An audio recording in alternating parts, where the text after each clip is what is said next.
Most people who can't punch hard aren't missing a technique. They're not missing strength. They're not even missing practice. They're holding back and they don't know it. There's a psychological barrier that sits between you and a genuinely powerful punch. It operates below conscious awareness. It gets stronger the more you train without addressing it. And almost nobody in combat sports talks about it. That's what this video is about. When you throw a punch, your body does something most people never notice. It protects itself, not from the opponent, from the consequences of committing fully. Think about what full commitment to a punch actually means. Your weight shifts forward. Your guard opens. Your balance is momentarily compromised. You've invested. And if you miss, or if the opponent counters, you're exposed. Your nervous system knows this, and if it hasn't been taught that full commitment is safe, it will quietly put a ceiling on every punch you throw. You'll think you're going full power. You're not. An invisible governor is running a subconscious brake that kicks in right before maximum output. This is why you can hit a heavy bag alone in a gym and feel powerful, and then spar the next day, and suddenly your shots feel like nothing.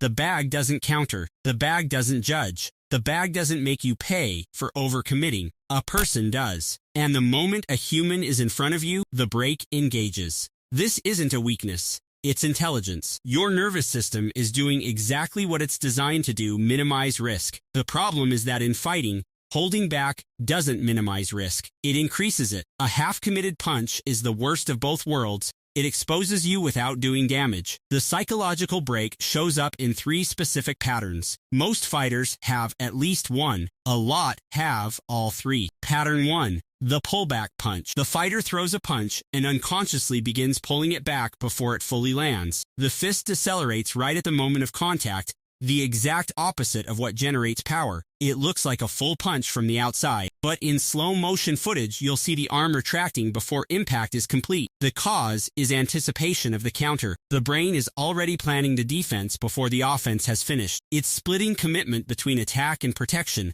so neither gets the full output. Pattern 2. The telegraphed setup. Some fighters can't throw power shots without first doing something to announce they're coming. A big windup, a step that's too obvious, a shoulder that drops dramatically before the crossfires. This isn't sloppy technique.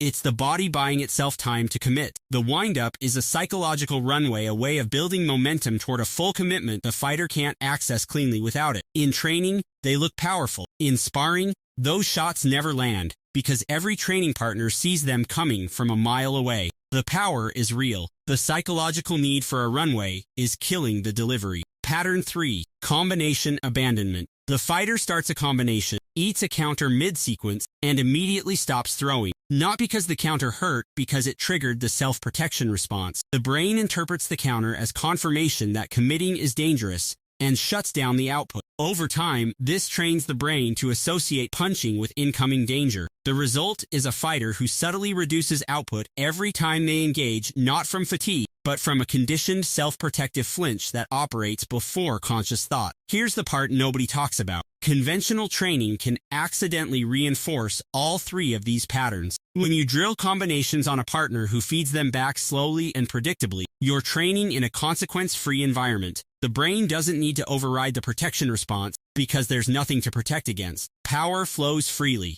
Then you step into live sparring, the consequences reappear, and the brake slams back on. You've built the motor pattern in a context that doesn't transfer. Worse, if you spar in a gym culture where hard counters are the immediate response to every committed shot, your nervous system learns the lesson fast. Commit fully.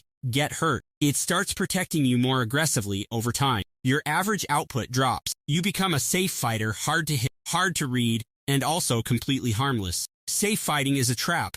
It feels like discipline. It's actually fear with better posture. The solution is not to try harder. Trying harder while the brake is engaged just produces tenser, slower punches. The solution is to retrain the nervous system's threat assessment to teach it that full commitment is survivable, and that half commitment is the real danger. Commit drills with no counter. In partner work, have your partner hold mitts or a shield and absorb your shots with 0 response for set intervals, 30 seconds, 1 minute. No counter, no reaction, no feedback except the impact. Your only instruction: throw as if your life depends on it landing. This sounds simple, but for fighters with a strong protection response, the first few sessions feel genuinely uncomfortable, almost wrong. That discomfort is the brake releasing. Lean into it, absorb, and continue. The most direct fix for combination abandonment: is a drill where the rule is, no matter what you receive. You finish the combination, your partner throws light counters mid-sequence, you eat them, and keep going. You're not conditioning your chin, you're conditioning your brain to disassociate incoming contact from the command to stop throwing. After a few weeks of this, your combinations will stop dying mid-sequence in live round. Most people spend years working on their punching technique. Their form improves, their combinations get sharper, their footwork gets cleaner, and they still can't punch hard in a real round because the break is still there, untouched. Power isn't just physical. The ceiling on your punch isn't in your shoulders or your hips. For most people, it's in their head, a protective response that was never trained out. Stop hitting harder. Start committing fully. That's the difference between a punch that lands and a punch that finishes.